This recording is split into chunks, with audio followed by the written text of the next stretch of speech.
louvai o Senhor com alegria. Tem alguém nos visitando nessa noite pela primeira vez? Levanta a mão.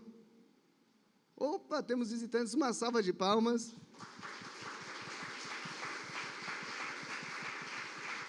Não se sintam constrangidos com as nossas palmas, é só para mostrar que nós amamos vocês, tá joia?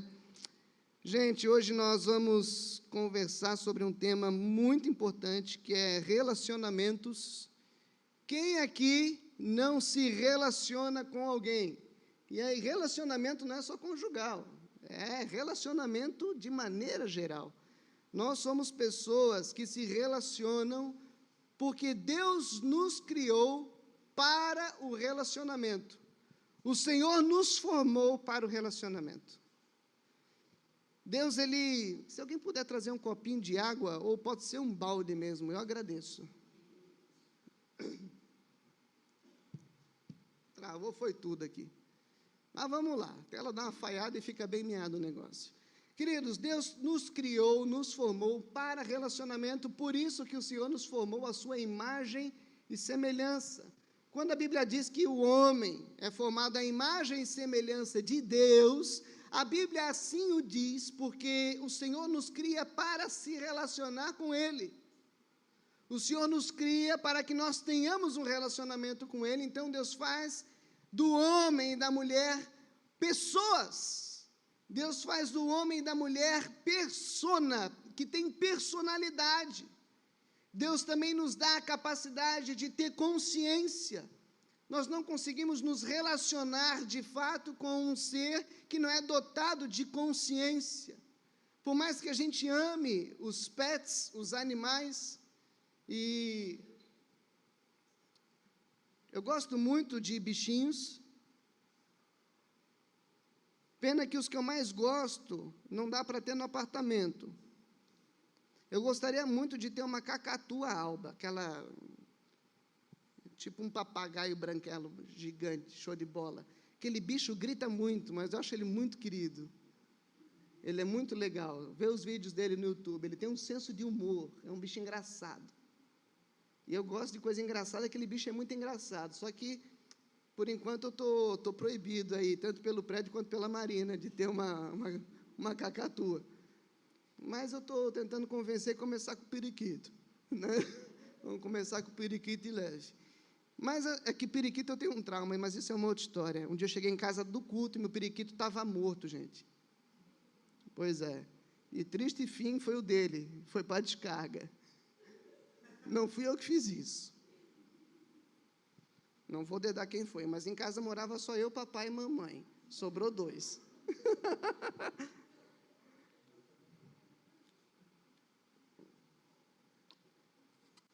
Garanto que a minha mãe está vendo agora, pela internet, o Diego teve um periquito.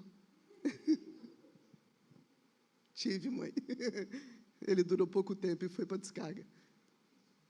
Queridos, mas a mensagem não tem nada a ver com periquito, tem a ver com relacionamento. Você foi criado para ter um relacionamento com o Senhor, por isso Deus te deu consciência, por isso Deus te deu personalidade, você é um ser único. Glória a Deus. Por isso você também é um ser dotado de volição, que é a capacidade que você tem de escolher, de tomar decisões. Essas são características que o Senhor deu a você, características para tornar você alguém capaz de se relacionar com Ele, e características capazes de tornar você um ser que se relaciona com outra persona, outra pessoa, dotada de volição, dotada de razão, de consciência. O problema é que quando nós pecamos, lá no Éden, em Adão, o pecado, ele manchou aquilo que se chama imagem de Deus. O pecado, ele borrou isso. E nós nos tornamos pessoas de difícil relacionamento. Se tem algo que o pecado acabou conosco, foi com a nossa capacidade de se relacionar, primeiramente com Deus. Mas também o pecado detonou a nossa capacidade de nos relacionar com o próximo. Por isso que os mandamentos se resumem em 2. Amarás, pois, o Senhor teu Deus de todo o teu coração. E o amor, ele é a chave para o relacionamento. Grave isso no seu coração. Amar é a chave para se relacionar. Amarás o Senhor teu Deus de todo o teu coração. E qual outro mandamento vem semelhante a esse? Amarás o próximo como a ti mesmo. Então, nós temos que amar a Deus e amar também ao próximo, porque o amor restaura a nossa capacidade de nos relacionar. Sem amor, é impossível se relacionar. Sem amor, é impossível você se relacionar com Deus. Sem amor, é impossível você se relacionar com o seu cônjuge. Mas sem amor, é impossível você se relacionar com qualquer outra pessoa. Muitas vezes as mensagens, os sermões são focados em relacionamento conjugal, mas relacionamento é para todos. Assim como o amor é para todos. Nós fomos criados para isso. No céu você vai se relacionar com Deus. Amém? Como você nunca se relacionou na sua vida. No céu você também vai se relacionar com as pessoas. Elas vão para o céu. Eu já ouvi alguém dizendo, pastor, para mim o céu perfeito ia ser só eu e Deus. Querido, muda a tua visão, senão tu não vai. O céu é um lugar onde nós também vamos nos relacionar com as pessoas, como nós nunca nos relacionamos. Porque no céu nós seremos plenamente restaurados daquilo que nos foi manchado lá no Éden. Eu queria convidar você, nesse momento, a abrir a sua Bíblia comigo. Evangelho de João, capítulo 15.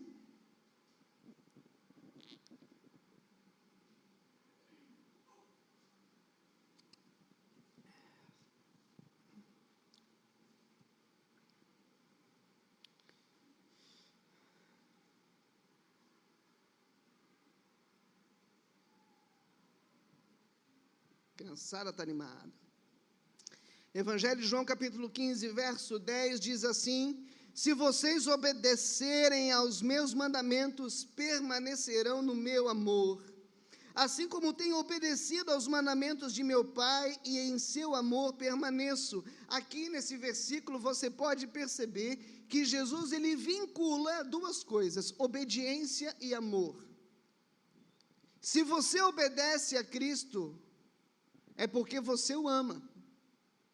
Você demonstra o seu amor por Jesus através da sua obediência. E Jesus demonstrou a sua obediência ao Pai, permanecendo em seu amor. Amar e obedecer, na Bíblia, é praticamente sinônimo. Por isso que Jesus diz, aquele que tem os meus mandamentos e os guarda, este é o que me ama. Quem me ama, me obedece. Não tem como você amar o Senhor e não obedecer o Senhor.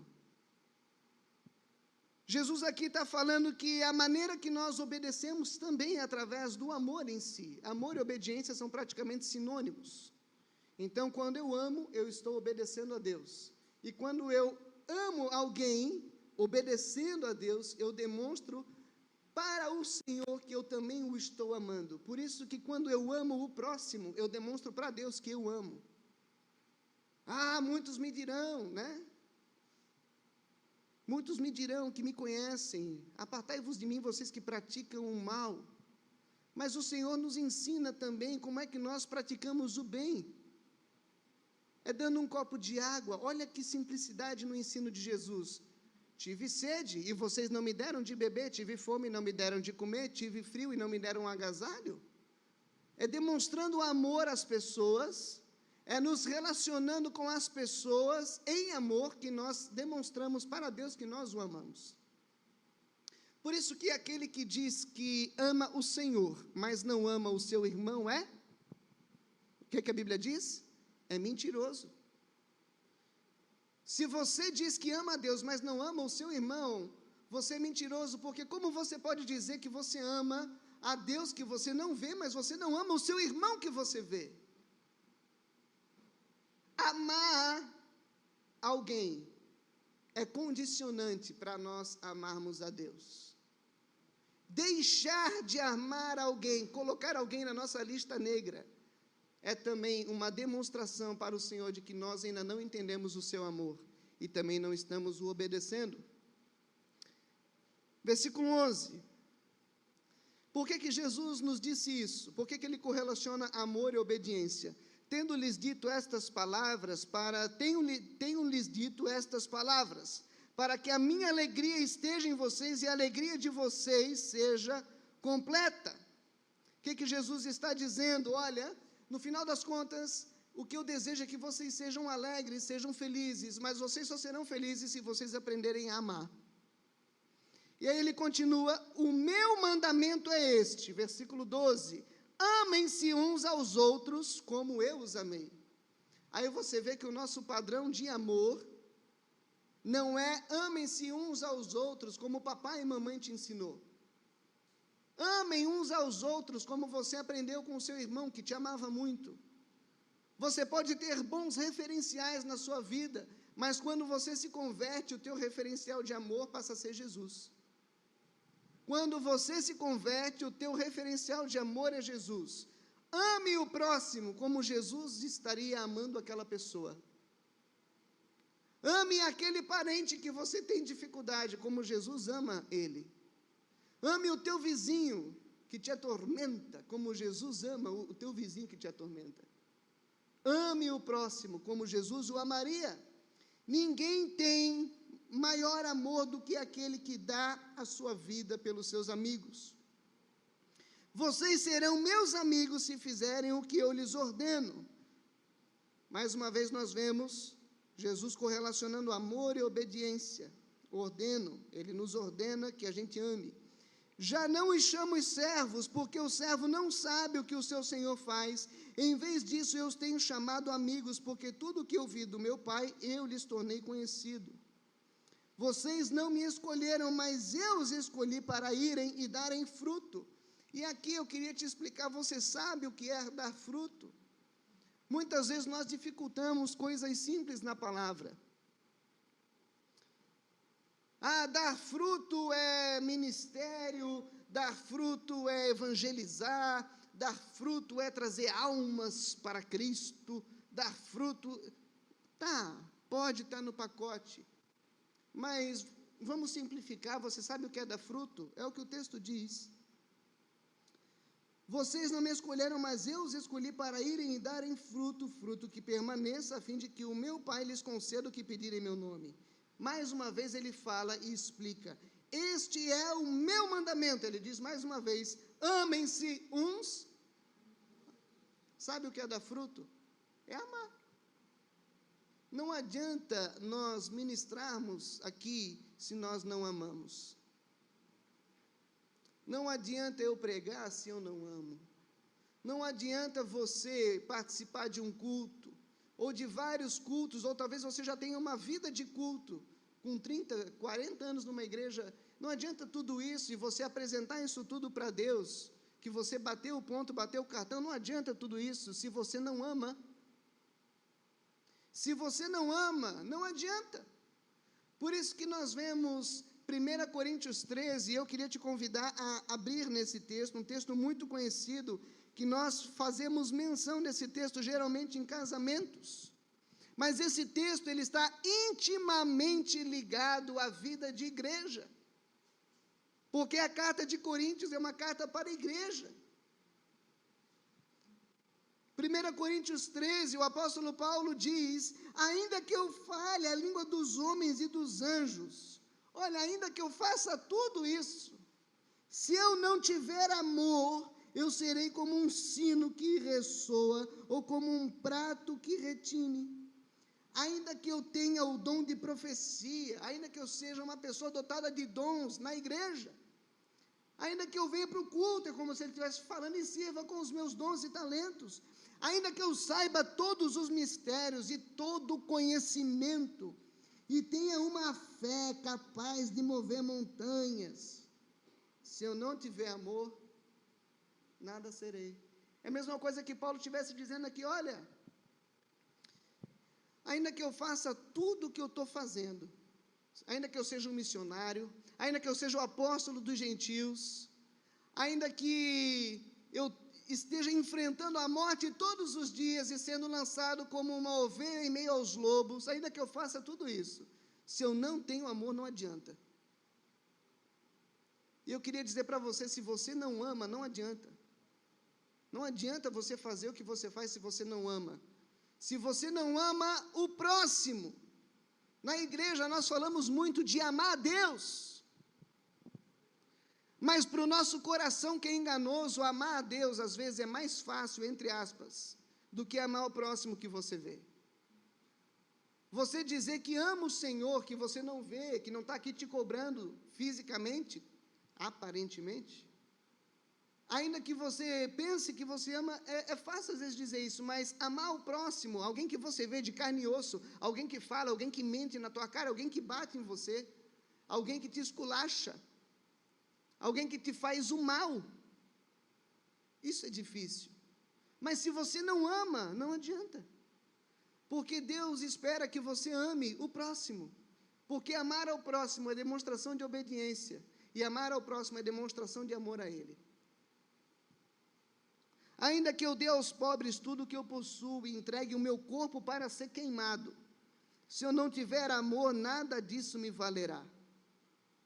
A gente costuma usar o versículo 4 relacionado a uma esfera conjugal, mas isso aqui vale para todo tipo de relacionamento. Relacionamento na igreja, relacionamento profissional. Uma vez que você se converte, o teu padrão de amor está em 1 Coríntios 13, a partir do versículo 4. O amor é paciente, o amor é bondoso, o amor não inveja, não se vangloria, não se orgulha, não maltrata, não procura seus interesses, não se ira facilmente, não guarda rancor. O amor não se alegra com a injustiça, mas se alegra com a verdade. Ele tudo sofre, tudo crê, tudo espera, tudo suporta. Esse é o nosso padrão de amor. É com esse tipo de amor que você deve amar, sim, o seu marido, a sua esposa, mas também seu filho, sua filha. É esse tipo de amor que você deve honrar o seu pai na velhice, a sua mãe na velhice. É com esse tipo de amor que você deve se comportar no trabalho. É com esse tipo de amor que você deve amar as pessoas que moram perto de você. Como é difícil. Mas se nós não temos esse tipo de amor em nós, restaurado pelo Espírito, nós não conseguimos nos relacionar com as pessoas em verdade. Porque só existe um relacionamento profundo e duradouro aonde existe amor. Só existe um relacionamento profundo e duradouro aonde existe amor. Eu queria, nesse momento, convidar-te a abrir a Bíblia, em Gálatas capítulo 5.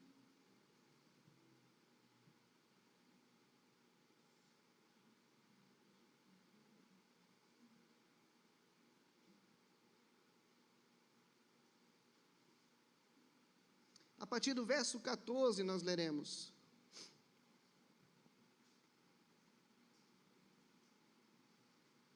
Gálatas capítulo 5, a partir do verso 14. Você vai perceber que nem sempre na igreja as coisas são um mar de rosa. Assim como nem sempre na casa do crente as coisas são um mar de rosas. Nem sempre num prédio habitado por crentes as coisas são um mar de rosa. Eu morei durante um bom tempo numa rua que era praticamente uma vila, foram 1 ano e pouco, e boa parte das pessoas que moravam ali eram da igreja, da mesma igreja, da nossa igreja, e gente, não era nem um pouco mais de rosa. Mas não é porque os irmãos lá são menos espirituais, é porque nem sempre, até aqui na nossa igreja, tudo é um mar de rosa. Espiritualidade de verdade tem a ver com amor. Espiritualidade de verdade tem a ver com relacionamento. Quer conseguir medir a sua espiritualidade? Eu vou te ensinar 2 termômetros. Aprenda isso. O termômetro número 1, que te ajuda a medir a sua espiritualidade, é a tua língua. Segundo Tiago, ela é difícil de dominar. E eu concordo com ele. E a boca fala daquilo que o coração está cheio. É difícil. Quer ver como é que está o teu relacionamento com Deus? Veja e avalie no seu coração como estão as suas palavras. O outro termômetro que eu gostaria de te ensinar é como estão os teus relacionamentos. Às vezes você pode até mesmo estar bem com 10, 15, 20, 50 pessoas, mas existe uma que você está odiando. Essa uma pessoa já é um bom termômetro para mostrar que você está longe do que Deus espera de você. Diz assim, Gálatas 5, a partir do verso 14, toda lei se resume num só mandamento. Olha só, toda lei, todo o Antigo Testamento se resume num só mandamento. Ame o seu próximo como a si mesmo. Por que aqui nós não vemos a sequência e a Deus? Não é verdade? Nós não temos essa sequência. Porque só consegue amar o próximo como a si mesmo quem entendeu a cruz. Só consegue amar o próximo como a si mesmo quem entendeu o perdão que recebeu de Deus. Só consegue amar o próximo como a si mesmo quem foi atingido pelo amor de Deus. Porque uma vez atingidos por esse amor, nós refletimos esse amor. Toda lei se resume num só mandamento: ame o seu próximo como a si mesmo. Mas, olha só como é que era. Mas se vocês se mordem e se devoram uns aos outros, cuidado para não se destruírem mutuamente. Isso aqui estava sendo dito a uma igreja. Olha, vocês estão se mordendo, vocês estão se devorando uns aos outros, cuidado para não se destruírem. Talvez esse podia ser o versículo que descreveria muito bem a tua casa. Olha, vocês se mordem, se devoram, o que está acontecendo? Talvez esse é o versículo que descreve o teu relacionamento com o teu irmão, com a tua irmã, com o teu pai, com a tua mãe. Quantas e quantas pessoas não falam com parentes próximos, por raiva, por ódio, por rancor, por birra. Por isso digo, você se lembra que eu falei que amar e se relacionar é algo espiritual? Porque ele diz assim no verso 16, por isso digo, vivam pelo Espírito, e de modo nenhum satisfarão os desejos da carne, vivam pelo Espírito. Se relacionar é espiritual. Eu me relacionar bem com as pessoas é espiritual. Olha, eu ouso dizer que eu arranco mais um sorriso de Deus, se assim a gente pode conjecturar, me relacionando bem com as pessoas, do que tendo N atitudes religiosas que eu possa possuir. É muito fácil tocar. Mais difícil, às vezes, é você ter que chegar em casa e pedir perdão. É muito fácil você vir ao culto. Eu sei que talvez para muitos é uma barreira, mas ainda assim é uma barreira pequena. Difícil é você andar em paz com todos. A Bíblia diz: no que dependei de vós, tendes paz com todos. Difícil é você estar em paz com todas as pessoas. Talvez nesse momento, quantas pessoas passam agora na tua cabeça que você não está em paz? Pessoas que você não liberou perdão. Se relacionar em amor é algo extremamente espiritual, por isso que a carne, a nossa atitude carnal, ela é contrária a isso. Diz no verso 17, porque a carne deseja o que é contrário ao Espírito, e o Espírito o que é contrário à carne. Eles estão em conflito. Se você é guiado pela carne, você não vai se relacionar com as pessoas bem. Mas se vocês são guiados pelo Espírito, vocês não estão debaixo da lei. Eu queria te mostrar Gálatas 5 é conhecido como o texto que nos diz os frutos da carne e os frutos do Espírito. E eu queria que você percebesse nessa noite que boa parte dos frutos da carne estão ligados a relacionamento. E grande parte dos frutos do Espírito estão ligados a relacionamento. Porque toda lei se resume nisso, na capacidade que nós temos de amar o próximo. Não adianta você ter ministério, não adianta você ter um monte de dom, ser cheio de talento, ser uma pessoa que dá aos pobres até o que não tem. Não adianta você ser esse tipo de gente e não amar quem está do teu lado. Não adianta. As obras da carne, diz no verso 19, são manifestas: imoralidade sexual, impureza e libertinagem. Na maioria das traduções tem um ponto e vírgula. Agora você vai perceber: idolatria e feitiçaria, uma outra qualidade, ponto e vírgula de novo. E agora nós entramos na esfera do relacionamento e olha quantas coisas vêm. Ódio, isso vem da carne. Discórdia. Tem gente que, eu falei pela manhã, a pessoa ela tem é quase o espírito da discórdia nela. Você fala para a pessoa: eu tenho uma ideia. Já estou discordando, pode falar. Tem gente que é assim. Discórdia em pessoa. Vai, me convence. Primeiro tu vai ter que me convencer. Tem gente que é assim, né, Luan?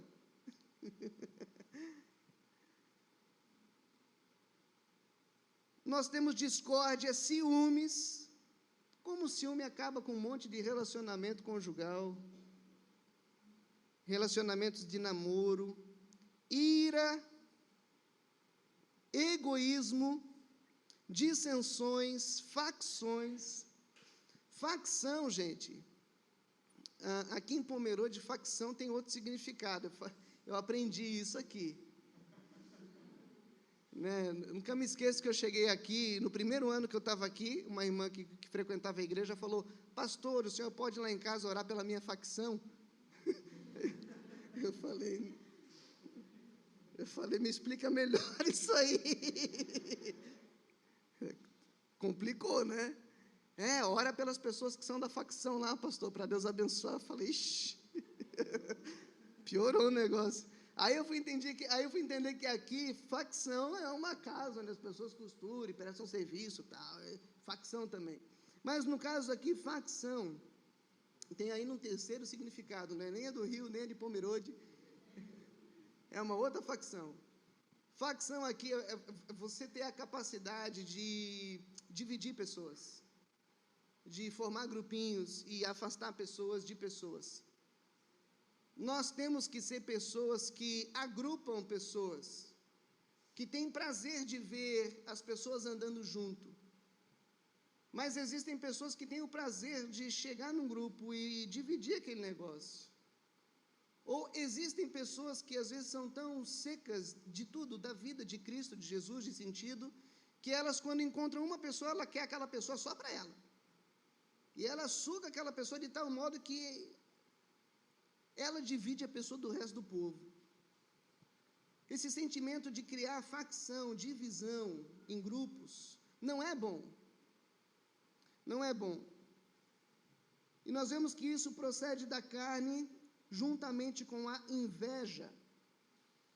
E aí diz: eu os advirto como antes já os adverti, quem pratica essas coisas não herdará o reino de Deus. Nós temos costume, e às vezes um péssimo costume na igreja, de sentenciar alguns pecados como piores no sentido de salvação. A gente fala: as pessoas que matam não vão para o céu. Tá, mas aqui está dizendo que quem é egoísta também não vai. Quem rouba não vai para o céu. Aqui está dizendo que quem odeia, e odiar é uma coisa que ninguém está vendo, é só no meu coraçãozinho que está habitando aquilo ali. Quem odeia também não vai.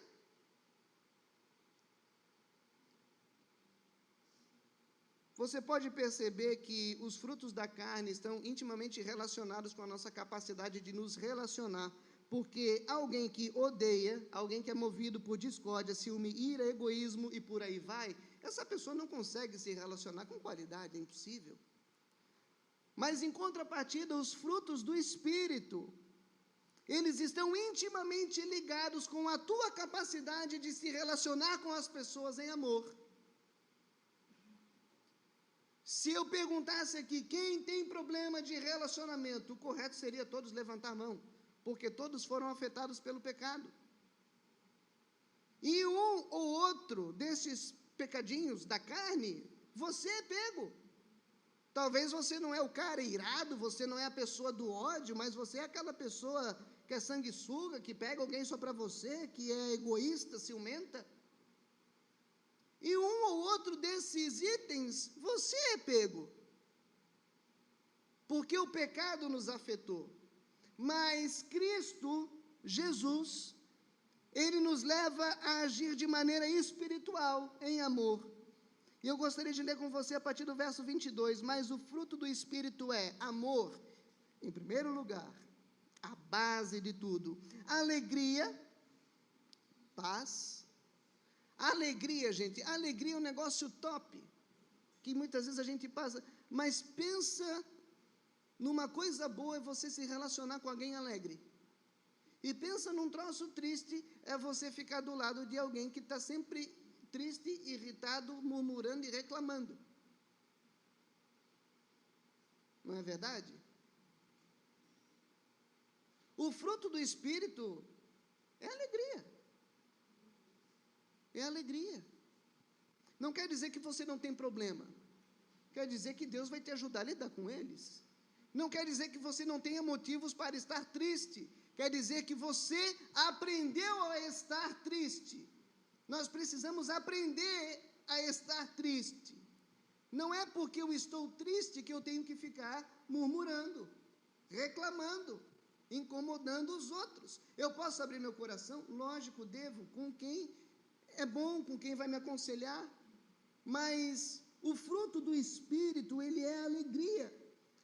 É uma capacidade que Deus nos dá de gerenciar os nossos sentimentos e de trazer alegria para a nossa vida e também para o ambiente que nós estamos. Pensa como é bom você conviver do lado de alguém alegre.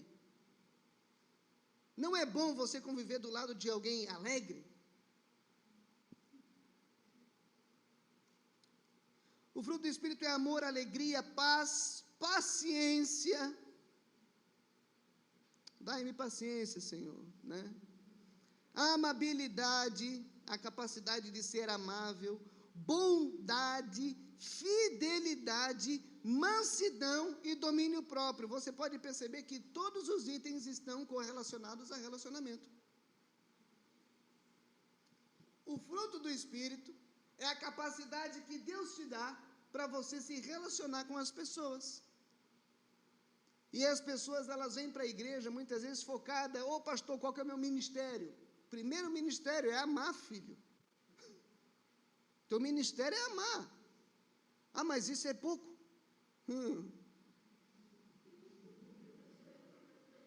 Não é não. Primeiro ministério é amar.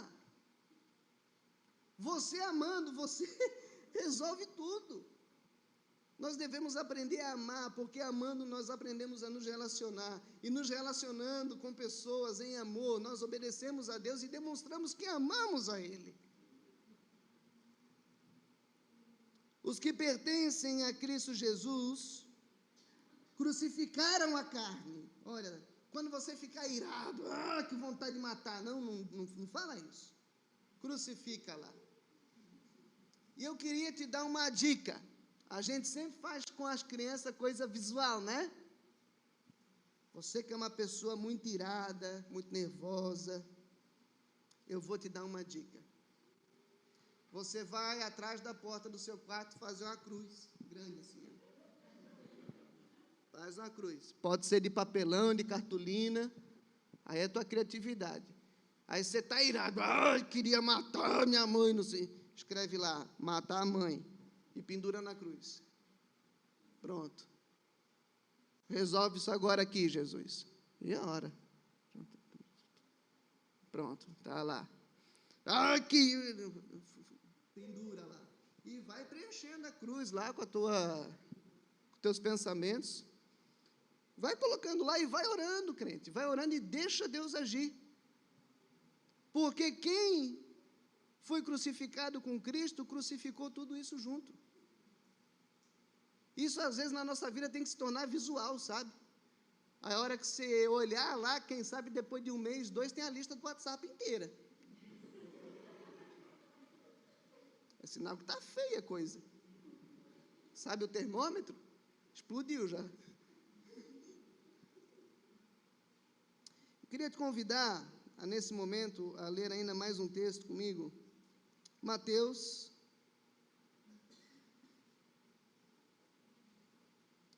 capítulo 18.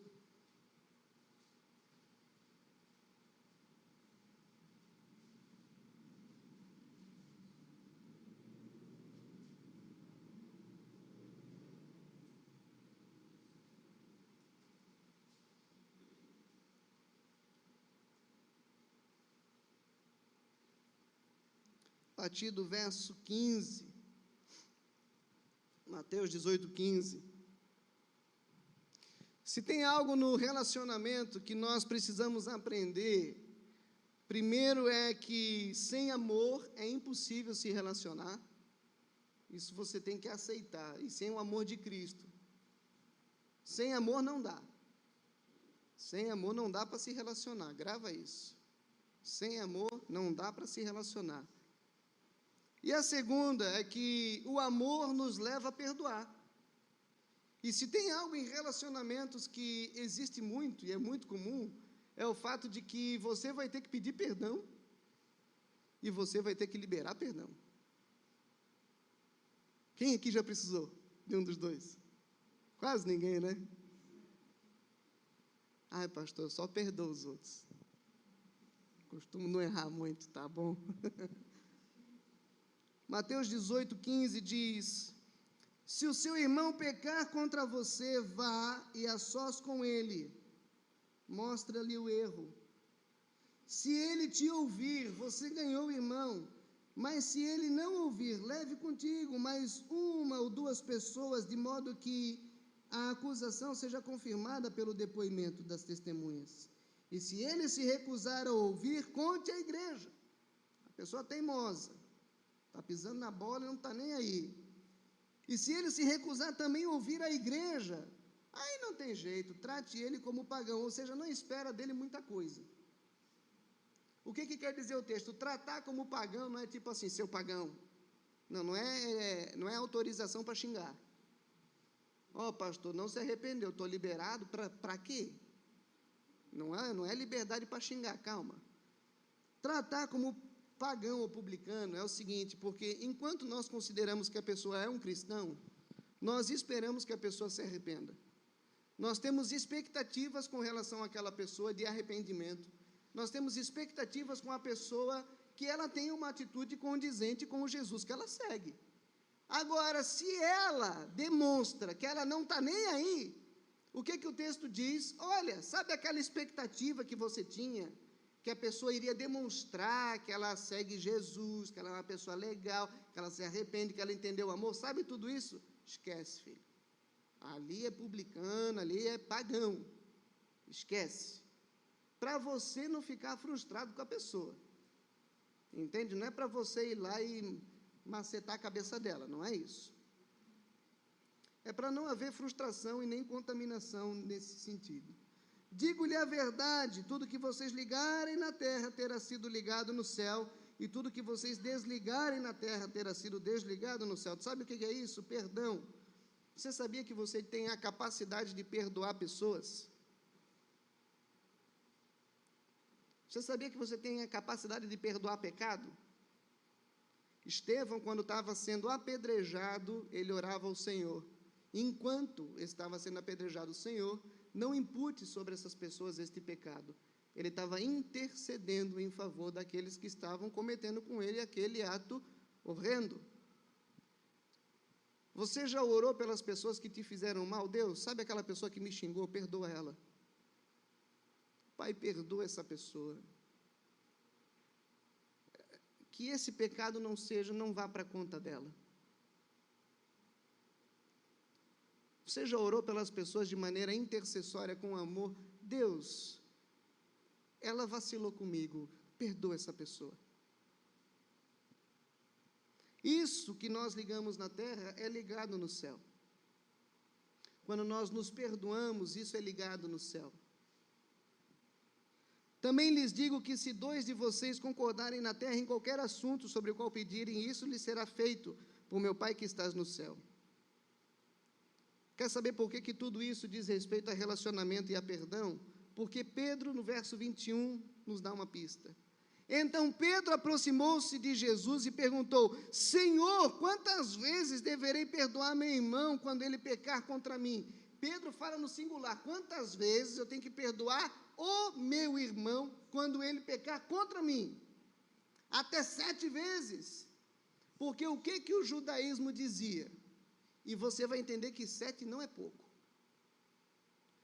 Às vezes é difícil perdoar alguém, não é? Você já imaginou perdoar a mesma pessoa pelo mesmo erro?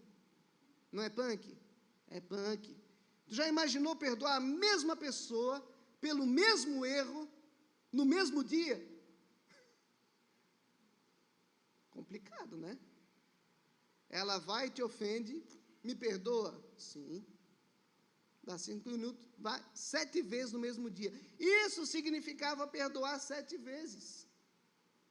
Senhor, eu tenho que perdoar 7 vezes o meu irmão, é isso mesmo? É essa loucura mesmo?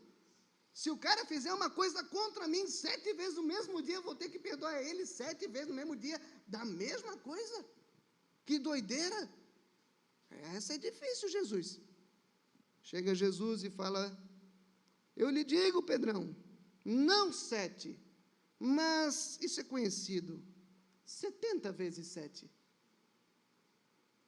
Bota para a tua conta. Se alguém fizer um mal para você, 70 vezes 7, no mesmo dia você tem que perdoar. A mesma pessoa, o mesmo pecado, no mesmo dia. O que Jesus está querendo dizer com isso? Não é ela te faz o mal hoje, daqui a 100 anos de novo. Não. Jesus está dizendo: olha, Pedrão, você é escravo do perdão, porque o perdão te alcançou. Você é escravo do amor, porque o amor te alcançou.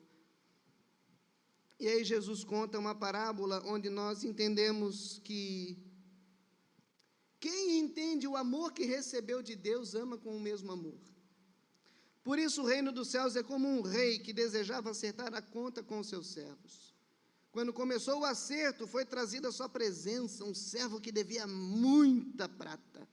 Como não tinha condições de pagar, o Senhor ordenou que ele, sua mulher e seus filhos e tudo o que possuía fossem vendidos para pagar a dívida. O servo prostrou-se diante dele e lhe implorou: tem paciência comigo e pagarei tudo.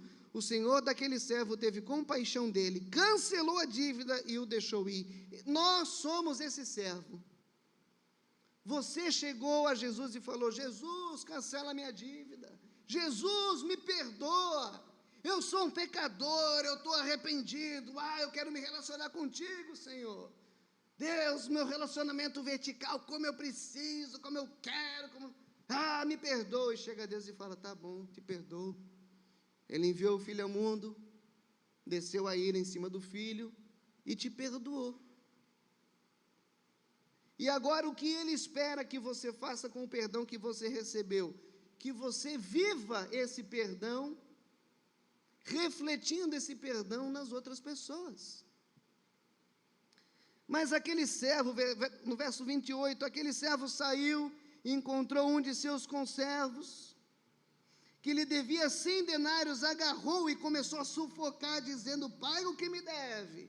Tem muita gente que com Deus é assim: Senhor, para mim, graça, para o meu irmão, justiça.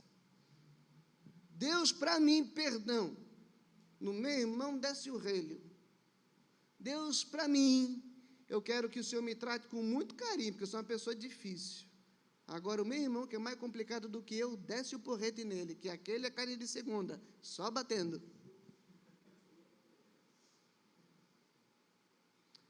Aquilo que nós queremos receber de Deus é o que nós devemos refletir no próximo. Porque quando aquele servo saiu, ele encontrou um de seus conservos que devia 100 denários, agarrou e começou a sufocar ele, dizendo: paga o que me deve, miserável. Então o seu conservo caiu de joelhos e também implorou e disse: tenha paciência comigo, e eu lhe pagarei. Mas ele não quis, não quero saber. Antes saiu e mandou lançar ele na prisão, está me devendo, até que pagasse a dívida. Quando os outros companheiros dele viram o que havia acontecido, ficaram muito tristes e foram contar ao Senhor tudo que havia acontecido. Então o Senhor chamou o servo e disse: servo mau, eu cancelei toda a tua dívida porque você me implorou, eu te perdoei. Naquele dia eu te perdoei, você veio me pedir perdão, eu te dei. Então por que você não tratou a sua mãe assim? Por que você não tratou o seu pai assim? Por que você não tratou o seu marido, a sua esposa, o seu filho, o seu irmão, o seu vizinho? Por que você não tratou aquele teu colega de trabalho dessa maneira? Eu perdoei você e esperava que você fizesse o mesmo. Você é um servo mau. Você não deveria ter tido também misericórdia daquela pessoa? E irado o Senhor entregou aos torturadores, até que pagasse tudo o que devia. Assim também lhes fará meu Pai Celestial, se cada um de vocês não perdoar de coração. Tem um adendo, porque é muito fácil falar: te perdoo, só não estou afim de mais olhar para a tua cara. Te perdoo, só que se tu me vê na rua, para o teu bem, atravessa. Mas estás perdoado. Aqui diz: se você não perdoa de coração ao seu irmão, Deus vai cobrar de você de maneira justa o que você deve para ele. Eu queria te perguntar: quanto você não deve para o Senhor? Eu não quero ser cobrado. Por isso eu estou tentando aprender a perdoar. Eu quero demonstrar que eu amo. Por isso eu estou tentando aprender a amar. Oferecer perdão de graça é algo libertador, tanto para quem recebe quanto para quem doa. Oferecer perdão de graça é você chamar a pessoa para conversar, aquele que te fez mal, mas não é você chamar para: vem aqui, vamos conversar, Fabinho. O que tu disse para mim mesmo? Repete na minha cara, você é homem. Não é isso. É só para falar: Fábio, eu queria te dizer que tu está perdoado. Não, mas, não, cara, relaxa. Passou. Acabou. Nós devemos ser pessoas que aprenderam com Cristo como tratar pessoas. E não é para tratar só os crentes assim. Você deve tratar assim o próximo, qualquer ser humano, é quem está mais próximo de você, com amor, com perdão, com graça, com carinho, com bondade, com mansidão, com domínio próprio, com longanimidade. Se alguém te pedir para andar 1 milha, anda mais 1. Se alguém te ferir um lado da face, ofereça o outro. Que nessa noite você aprenda em Cristo, mais um pouquinho, sobre a importância do amor para o relacionamento, porque sem amor não dá para se relacionar. Sem amor não tem casamento que sobrevive. Sem amor não tem relacionamento de mãe e filho, pai e filha, não tem relacionamento humano que sobreviva sem amor. Sem perdão não tem relacionamento que aguenta. Que hoje todos nós, diante da palavra de Deus, venhamos a aprender, a nos relacionar, entendendo que se relacionar com o próximo é espiritual. É tão espiritual quanto orar e ler a Bíblia. Tratar bem uma pessoa é tão espiritual quanto você orar e ler a Bíblia. Não adianta nada você ser religioso e não amar. Amém? Que Deus te abençoe, que a palavra te aqueça o coração. E se existe alguém que você deve se retratar, se reconciliar, se o teu relacionamento com uma pessoa está quebrado, está rompido, procura essa pessoa. Se o teu relacionamento em casa está desgastado, coloca Cristo nele. Jesus, se tu não entrar aqui em casa, vai explodir tudo. E deixa o Senhor Jesus entrar e mudar a história da tua família. Porque onde Ele entra, Ele transforma. Que você seja um motivo de alegria nos dias tristes do teu trabalho, para a galera do trampo. Que você seja o motivo de paz nos dias difíceis da tua família. Que você seja a pessoa que leva palavras temperadas, palavras de reconciliação para os teus amigos. Que você seja um pacificador, uma pacificadora. Que você seja movido pelo amor de Cristo nos teus relacionamentos.